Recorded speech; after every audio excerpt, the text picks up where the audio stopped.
Olá, o meu nome é Caetano Xavier e sejam bem-vindos ao podcast Fidelidade Studio. Mas isso tem saída? Esta semana recebemos alguém que cumpriu aquele que provavelmente era um dos meus sonhos em criança: construir um carro. Não que o sonho tivesse durado muito tempo, que percebi rápido que não era por ali, mas o nosso convidado não só escolheu tornar esse sonho realidade, como lhe deu um toque de inovação personalizado. É o homem das engenharias e já vão perceber bem porquê. Esta semana no Mas Isso Tem Saída, recebemos o Henrique Caras. Bem-vindo. Olá, Caetano. Bem-vindo ao Mas Isso Tem Saída, bem-vindo ao podcast aqui ao Fidelidade Studio. Eu falava aqui de sonho. Tu tinhas algum sonho em criança? Já lá vamos aqui a esta parte dos carros e etc. Mas... Não era relacionado com carros. Surpreendentemente para quem tomou essas escolhas na universidade. Eu assumi mais o projeto pelo desafio em si. Ou seja, se isto fosse carros, ou fosse de aviões, ou fosse barcos, para mim o desafio foi que me chamou. Era o desafio. Exatamente. Tive muitos colegas meus que naturalmente gostavam muito de carros, de Fórmula 1, de corridas de rallies, etc. Não foi o meu caso. Portanto, isto não era o meu sonho, simplesmente foi pela parte do desafio. Então recuando aqui um bocadinho. Até onde é que consegues encontrar um sonho? Tirando aquela parte do cozinheiro, ou não sei o quê, aos 5 anos. Olha, eu sempre gostei muito de desporto. A minha família esteve sempre muito ligada ao desporto, aprendi muito com o desporto. E até muito tarde, portanto, toda a gente tem aquela idade em que quer ser um jogador de futebol, ou a sua modalidade. Eu até muito tarde, esse era o meu sonho, era seguir a parte do desporto. Ser jogador de futebol? No meu caso, sim, porque era o meu desporto. Portanto, muito clichê, mas sim. Mas é aquela coisa que dá completamente, vamos completamente ao título deste podcast, porque é aquela coisa em que de certeza que disseram um monte de vezes, mas isso tem saída, não é? Aconteceu muitas vezes. Queres ser jogador da bola? Então, mas o que é isso, não é? Já não és muito velho para isso, para pensar isso. Aconteceu. Mas tem muitas semelhanças também com o projeto. Aliás, eu senti-me tão bem a fazer coisas novas, pronto, que para mim eram novas, mas tinha aquela segurança de que já fiz algo parecido anteriormente, nomeadamente gerir uma equipa, trabalhar em equipa, etc. Tudo isso eu consegui trazer do desporto para depois a atividade que eu estava a fazer, que era construir um carro em equipa. Porque é importantíssimo esta coisa de nós, desde cedo, por exemplo, eu falhei completamente esse check, eu falhei completamente, porque eu sempre que ia fazer um desporto detestava, mas eu acho que é importantíssimo esta coisa de nós termos aquele princípio do trabalho em equipa desde muito pequenos, porque nós depois sabemos que chegamos à faculdade e chegamos então à parte profissional, não é? À nossa carreira profissional, e é chave para nós conseguirmos desenvencilhar-nos e trabalhar e fazer com que coisas aconteçam efetivamente. Eu acho que é normal na nossa vida, nós vamos cada vez mais evoluindo e aspirando a objetivos cada vez mais desafiantes e precisamos cada vez mais de ajuda. Nem que mais não seja só aprender com os outros, não precisamos obrigatoriamente que trabalhem connosco, mas o que as pessoas nos ensinam, levamos sempre connosco. É giro dizeres, vamos precisando cada vez mais de ajuda, porque eu acho que normalmente há muita gente que pensa, vou precisando cada vez menos, porque sou detentor do conhecimento. Exato. Mas... Pode acontecer ao longo deste podcast que eu falo muito no vamos quando estou a falar da equipa. Eu já não estou na equipa, saí há sensivelmente 2 anos, mas quando estou a falar sobre a equipa, muitas vezes ainda me sai aquela primeira pessoa do plural, do plural, desculpa. Em vez da primeira pessoa do singular, sai-me naturalmente, porque ainda gosto muito. Mas antes de irmos à equipa, eu fiquei aqui com a parte do futebol.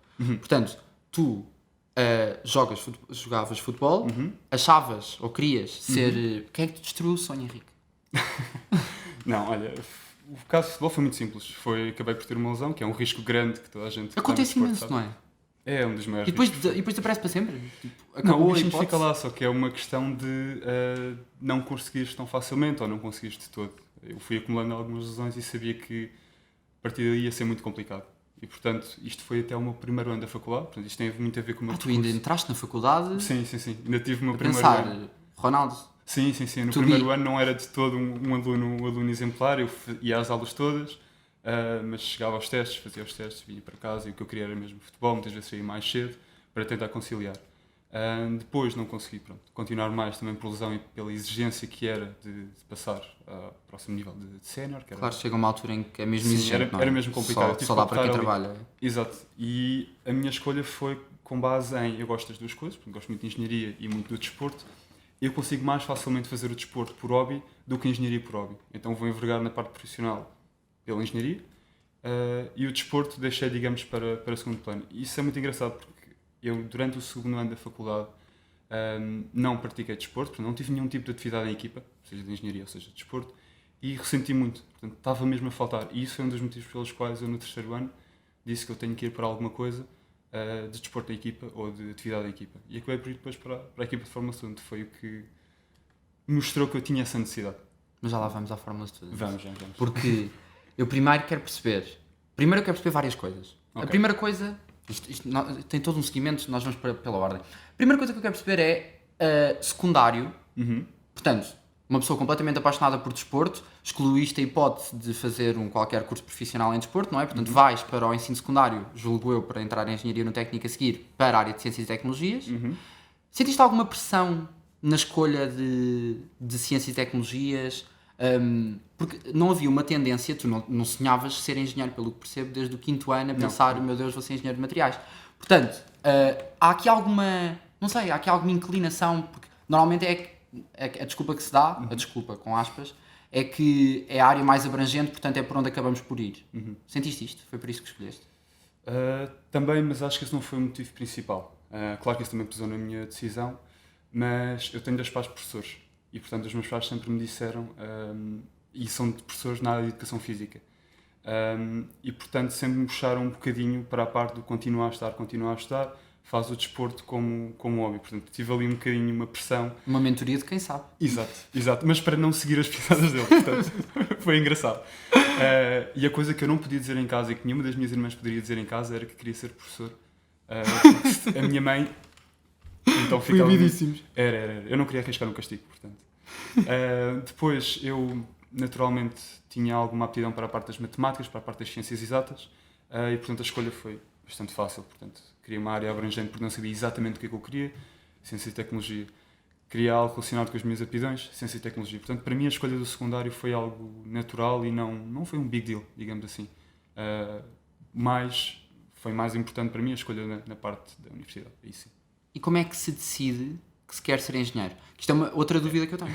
Porque é assim, há aquelas áreas em que nós sabemos mais ou menos aquilo que será a faculdade, conseguimos olhar para as cadeiras e será uma coisa que reconhecemos, será uma pessoa que vai estar literatura, já leu, uma pessoa que vai, não é? Claro. Depois, uma pessoa que vai estar em engenharia, como é que se decide isto? Assim, ainda hoje a minha namorada não percebe. Portanto, ela não percebe, tem um pai engenheiro, tem um namorado engenheiro, e ainda hoje não sabe o que é que vai ser o meu trabalho daqui. Portanto, na altura essa dúvida é bastante aceitável e tinha, obviamente, na minha cabeça.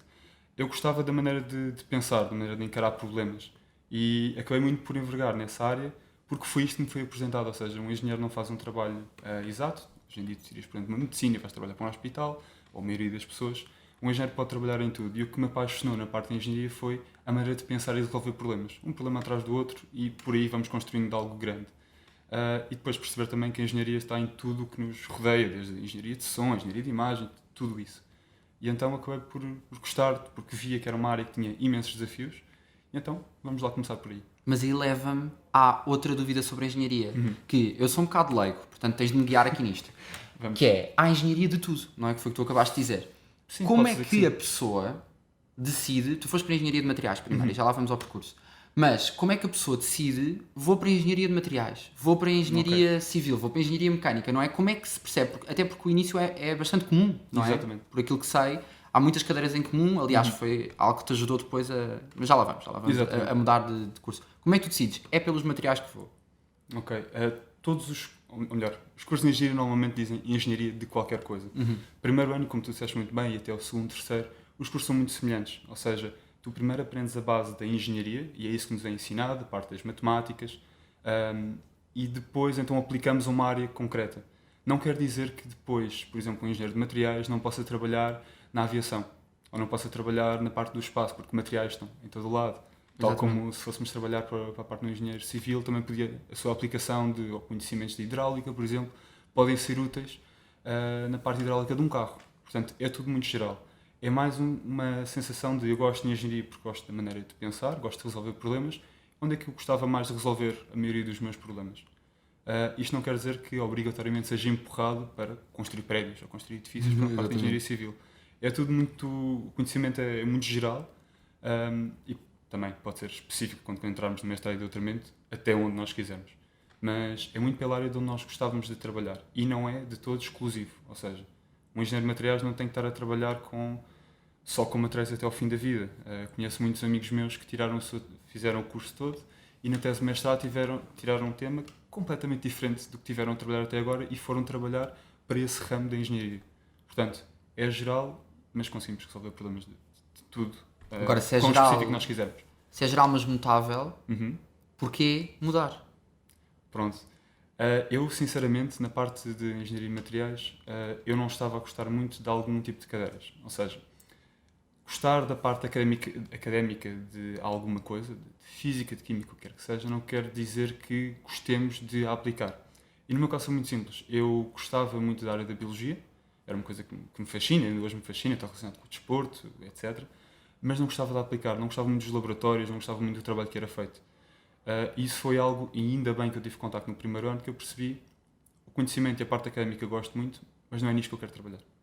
E, portanto, daí a parte da mudança para uma coisa que tem muito menos trabalho laboratorial, é um bocadinho um trabalho mais teórico, mas que eu achei que fazia mais sentido para mim e até hoje continuo a achar isso. Continuas super confortável, porque Sim, sim, sim. a tua primeira mudança foi para... Mudei para Engenharia Mecânica. Mudaste para Engenharia Mecânica, Exatamente. mas como quem faz uma, faz duas, não é? Eu acabei... Mudaste. É verdade. Acabei depois por mudar para Engenharia Aeroespacial. Portanto, achas que isto é a prova de que se consegue efetivamente ser feliz em várias áreas e esta mutabilidade que tu estás a falar da engenharia, ou estavas muito à procura daquilo que seria o sítio certo? Ou achas que poderias ter desenvolvido uma carreira em qualquer uma das outras? Concordo com isso, sim. Eu acho que conseguiria envergar por outra área de engenharia, digamos assim, com alguma facilidade, porque gostava. Achei só que era o mais indicado para mim naquela altura. Foi a decisão, por exemplo, de uma mudança de engenharia mecânica para aeroespacial, que são cursos muito semelhantes, e na altura em que foi, baseou sempre no facto do que eu ia fazer a seguir. Ou seja, eu estava a gostar muito de engenharia mecânica. Engenharia mecânica e engenharia aeroespacial, principalmente nos 2 primeiros anos no técnico, as cadeiras são muito semelhantes. Temos muitas aulas com engenharia mecânica, mas eu achei que precisava de algo mais, e quando comecei a ver as cadeiras de mestrado vi que efetivamente os horizontes que se desenhavam eram muito mais desafiantes na parte da engenharia aeroespacial do que na engenharia mecânica. E então foi uma decisão que eu tomei com base no futuro. Foi essencialmente isso. Tu entras no técnico e toda a gente sabe que quando se entra no técnico entra-se numa coisa, um sítio calmo, não é? Com imenso tempo para fazer mais 5 ou 10 projetos, pensar numa coisa... um sítio calmo, não é? Que dá imenso tempo livre e então tu pensas, por que não juntar aqui a Fórmula Student? Isto foi no 3º ano? Exatamente. Foi no teu 3º ano. E como é que tu encaixas, agora a sério, como é que no meio de mudanças, coisas a acontecer, estudar no técnico, que para quem não sabe e nos está a ouvir, é muito exigente, tu encaixas um projeto desta dimensão? Acabou por ser muito pela bagagem do meu primeiro ano do que eu tinha feito até agora. Portanto, eu sempre estive habituado a fazer os meus estudos e mais algo. Portanto, eu tinha o futebol no primeiro ano e quando o deixei, no 2º ano ressenti muito. Ou seja, eu tinha imenso tempo livre, mas não era tão produtivo como era antes. Portanto, achei que eu mais ocupado produzia mais do que eu com muito tempo livre. E isso saltou-me logo para eu tenho que fazer alguma coisa. Mais a falta do trabalho em equipa, eu tenho que fazer alguma coisa em equipa. E fui à procura. Fui à procura dentro do técnico, encontrei o projeto, consegui conciliá-lo bem, porque já o estava habituado, portanto não era novo para mim. Mas depois, com o avançar do projeto, eu decidi então, nos 2 anos seguintes, portanto eu entrei no 3º ano, e eu decidi pôr um stop nos meus estudos. Não foi uma decisão nada fácil, principalmente para os meus pais, que se assustaram um bocadinho. Acho que nenhum pai quer ouvir isto do filho que vai deixar de estudar durante 2 anos. Foi uma decisão difícil, mas foi algo que eu achei, hoje em dia, obviamente não estou nada arrependido, gostei imenso da experiência, porque queria viver aquilo a 100%. Era uma coisa que me apaixonou, logo desde o primeiro dia. Foi crescendo, ao ponto de eu conseguir tomar esta decisão. Falei com muita gente, mas achei que era uma boa opção para o meu futuro. E com que ferramentas ou com que conhecimento é que tu percebeste que fazia sentido suspender os estudos para te dedicares completamente? Porque tu tornaste líder da equipa, muito rapidamente, aliás. Qual é que foi a altura em que tu pensaste? Foi quando tornaste líder da equipa? Foi para te tornares líder da equipa? A questão foi um bocadinho mais complicada, na medida em que a equipa, na altura, o líder atual, ia sair, portanto anunciou que ia sair, e na altura a equipa estava a precisar de uma liderança para o próximo ano. Em primeira instância não me chamou muita atenção, estava confortável com as cadeiras que eu estava a fazer, tinha um caminho muito traçado e não queria fugir muito disso. Só que comecei cada vez mais a gostar do projeto, a perceber o seu interesse, a perceber que isto para mim também me faria sentido, não era só por gostar, mas que para o meu futuro poderia ter muito impacto, e acabei por, pronto, pôr-me à disposição e tive a sorte de me escolher, e acabei por aceitar e ir para a frente com isto. É engraçado que eu não achei, na altura, eu sinto que tenho o que é preciso, porque eu achei uma tarefa gigantesca e eu sentia muito retraído e muito, não num sentido confortável, mas foi isso que me fez crescer e trabalhar imenso durante esse ano, para que quando chegasse, digamos, a minha vez, estar preparado. Portanto, a tarefa, inicialmente, assustou-me imenso. Assumir assim um projeto que eu pouco ou nada conhecia. E com uma história grande dentro do técnico e grande a nível, aliás, é uma das competições, ou a competição a mais estabelecida dos estudantes de engenharia. A nível de engenharia. E eu acabava por nem saber. Quando comecei a descobrir toda essa informação e todas essas valências que me poderia trazer... Começaste a pensar, ok, está a ficar mais pesado. Este cargo está a ficar mais pesado neste momento. Pronto, eu tive, assim, sensivelmente 6 meses a aprender com o antigo líder. E foi algo que eu devorei, a parte de conhecimento, tentar falar com todos, perceber o que ia ser o meu trabalho, o que a equipa precisava, e acabei por tomar a decisão de parar porque vi noutras equipas a nível europeu que tomavam muito essa decisão, ou seja, as faculdades efetivamente até tinham contratos com alunos para que aqueles 5 pessoas mais influentes da equipa não estudassem durante esse ano, davam-lhes créditos da faculdade, eles podiam parar de estudar e dedicar-se a 100%. E eu achei que, para mim, faria sentido investir a 100%. Estou aqui, isto seria a minha prioridade. E foi essa basicamente a minha decisão pela equipa. Portanto, para contextualizar, tu entras nesta equipa da Fórmula Student, que começa em 2001 no técnico. Exatamente. Portanto, dentro do técnico existe desde 2001. E o que é que vocês fazem em concreto? Porque vocês constroem carros. Pronto. O que é isto? Se eu tivesse assim 2 ou 3 segundos para explicar, era tudo. Ou seja, o objetivo da competição é mesmo sermos nós a construir. Toda a parte de design, portanto, as decisões de design, conhecimento, etc. Nós temos que primeiro adquirir e depois projetar.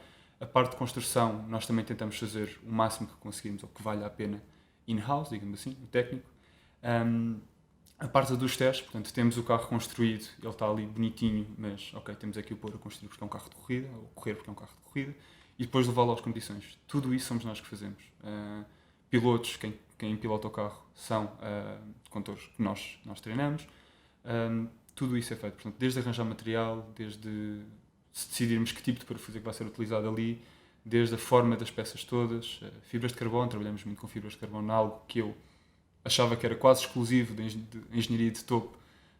Chego ao projeto e tenho acesso a esse tipo de materiais que eu se não tivesse entrado no projeto, provavelmente hoje nem sabia muito bem como utilizar, ou sabia só de ver nos vídeos, mas nunca tinha tocado, por exemplo, sem ter o produto final.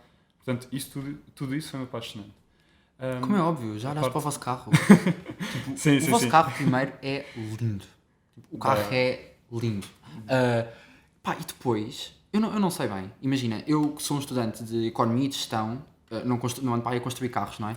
Eu acho que deve ser inacreditável. Tu chegares a uma altura, vocês fazem uma inauguração do carro, Fazemos. assim tipo Fórmula 1. Fazemos com pan e tudo. Assim, incrível. É verdade. Nós tipicamente fazemos já fizemos em vários sítios ao longo da nossa história.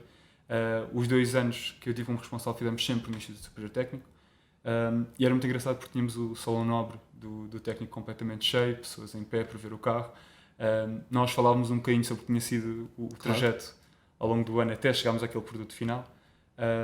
Dizíamos o que ia acontecer depois, ou seja, nós vamos competir nesta competição, e depois nesta, e vamos para este país, e a seguir, etc. E depois revelávamos o carro, era sempre um acontecimento muito grande, importante para nós, principalmente para justificarmos às nossas famílias o que andámos a fazer durante tanto tempo, aos patrocinadores que nos enviam tantas coisas, que nos dão apoio financeiro, outro tipo de apoio técnico, por exemplo, e aos professores do técnico que sabem que alguma coisa se anda a passar ali na oficina, mas que não sabem bem o que é se não forem lá. É um momento importante no nosso ano de revelarmos o trabalho, e depois marca o momento em que passamos a focar-nos só na competição e aí todos os dias a testar enquanto pudermos. Vocês são uma equipa de quantas pessoas? O número, é assim, nós não temos um limite, porque não temos vagas, digamos Mas assim. acredito que não tenha um limite, não é? Quanto mais vamos, melhor. A dada Mais altura. Ou não? mais ou menos. Às vezes, Começa ali economias de escala, de repente.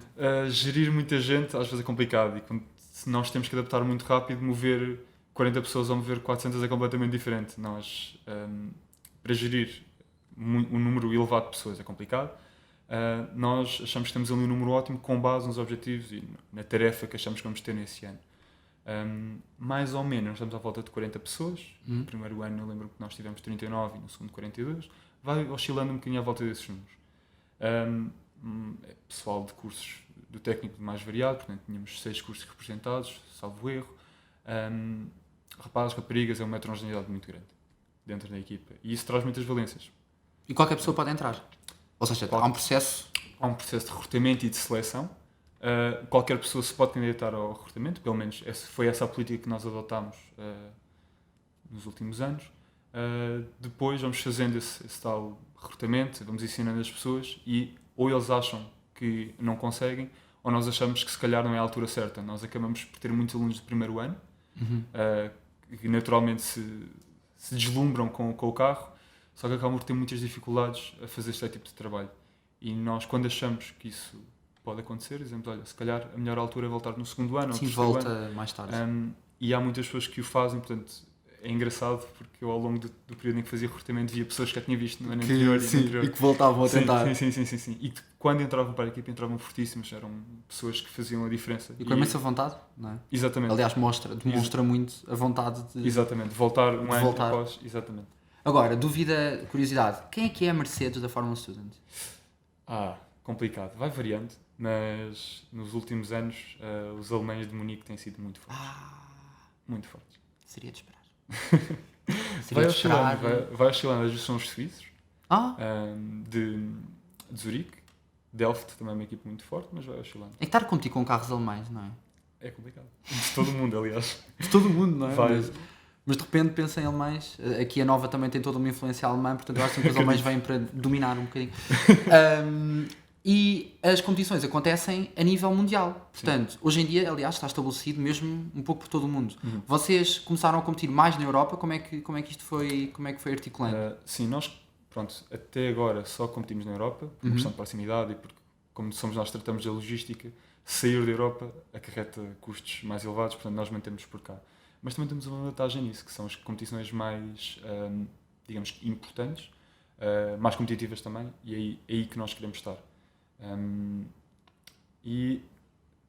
O circuito em si não é só, digamos, um somatório de pontos que vamos somando ao longo dos eventos. As competições são independentes, ou seja, eu posso ir à Alemanha, por exemplo, e depois posso faltar a outro evento, e depois ir à Espanha, por exemplo. Portanto, podemos decidir o nosso calendário de competições com base nas competições em que nós entramos. O que é isto de entrar? A Fórmula 1 foi crescendo bastante e neste momento há muito mais procura do que oferta. As competições em si têm vagas limitadas e para entrar temos que fazer... A competição obviamente escolhe o seu processo, mas a maioria delas faz um quiz.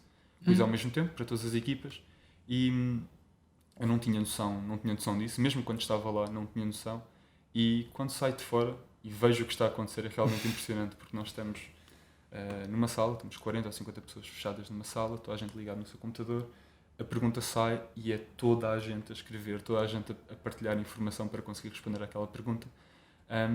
E é muito, muito, muito impressionante, porque às vezes até convidamos professores ou para ver ou para nos ajudar sobre certa matéria, claro. Porque pode sair, lá está, o leque de escolhas de perguntas de engenharia é infinito. Portanto, assustador. De repente estás ali a fazer um exame? É quase, é. Porque e é o exame, posso dizer que foi o exame para o qual eu estudei mais na minha vida toda e que deve ter mais man-hours, porque nós trabalhámos durante aproximadamente 3, 4 meses, mas são 3, 4 meses em que se calhar temos 3 vezes ou 4 vezes por semana, uma hora e meia, 2 juntos, 40 pessoas. Portanto, se multiplicarmos isto tudo, são muitas, muitas horas investidas só para fazer um exame. Porque acaba por ser uma competição exclusiva, aliás, a par daquilo que vemos com a Fórmula 1, não é? Na Fórmula 1 sabemos que há 20 lugares, ponto final, há aqueles. No vosso caso, ligeiramente mais móvel, mas mesmo assim uma competição muito exclusiva. Portanto, tem de haver alguma forma de... É competitivo desde o início. Filtrar. Exatamente. Nós fazemos estes quizzes, digamos assim, em janeiro, mais ou menos em janeiro. E para isso começámos em outubro, setembro, mais ou menos.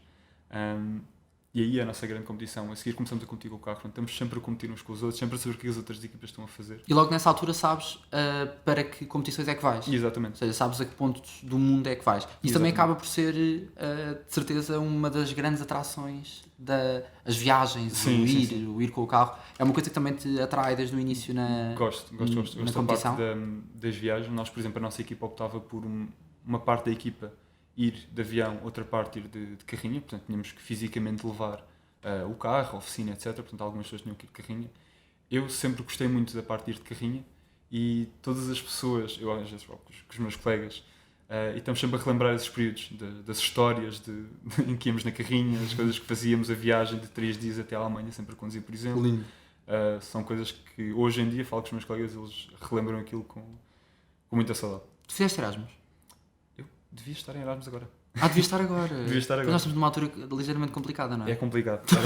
Ligeiramente Era o complicada. último ano que eu podia fazer Erasmus e, portanto, naturalmente que não é a melhor altura para o fazer. Claro que não. Mas eu decidi avançar assim, portanto, ou fazia ou não fazia de todo.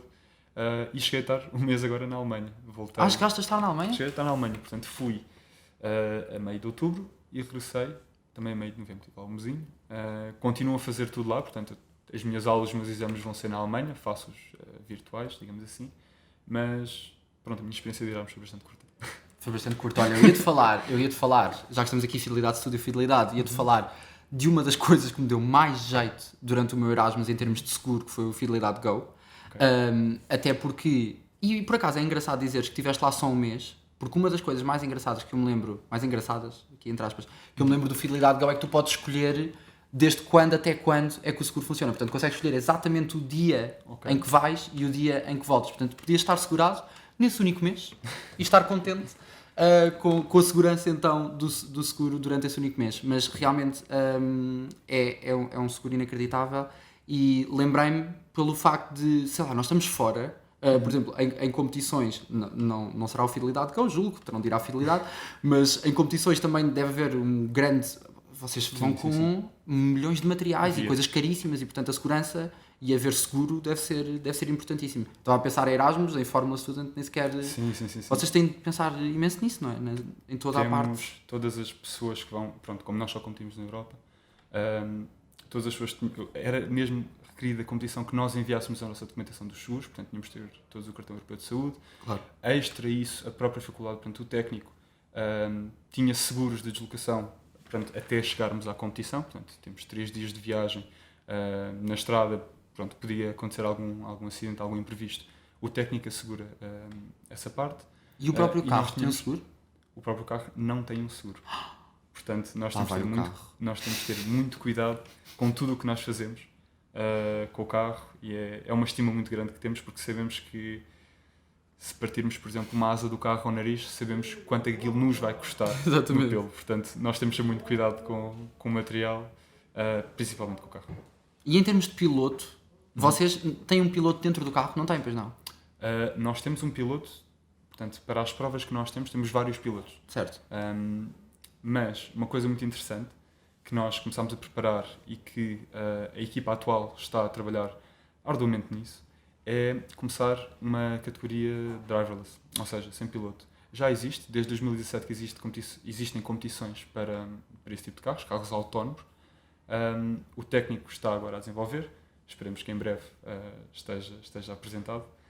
Mais um dos projetos que o coronavírus atrasou, mas sim, é muito giro a parte de ver um carro de corrida sem ninguém lá dentro a fazer o percurso, e atualmente há carros que quase que fazem tempos melhores do que os carros elétricos com piloto lá dentro.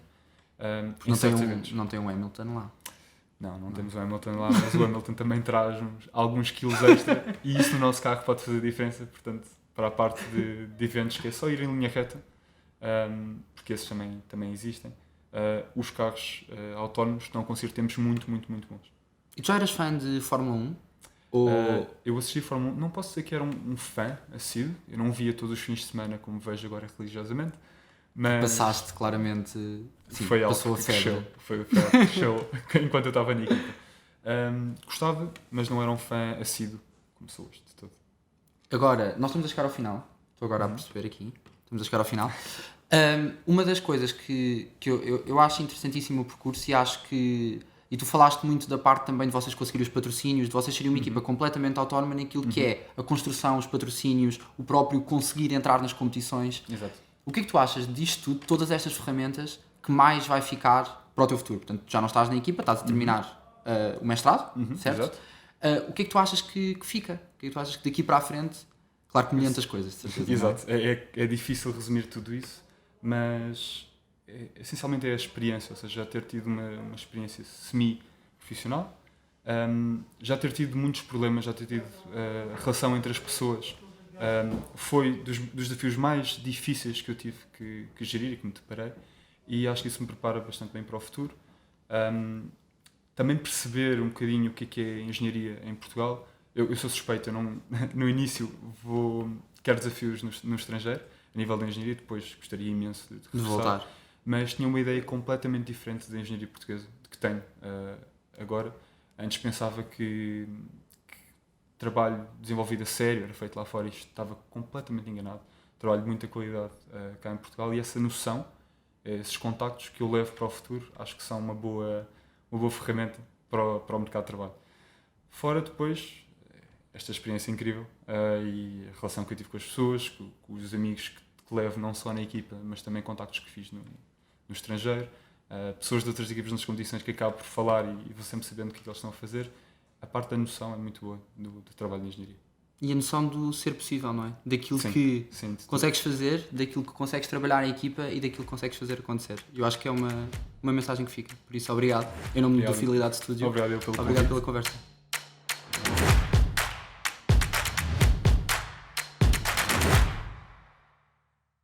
Este podcast é apresentado por Fidelidade Studio, um espaço disruptivo localizado na Nova School of Business and Economics. Através da gravação de vídeos e podcasts, pretende aproximar as novas gerações ao setor dos seguros e da fidelidade. Acompanha-nos no Spotify, YouTube e em fidelidadestudio.pt.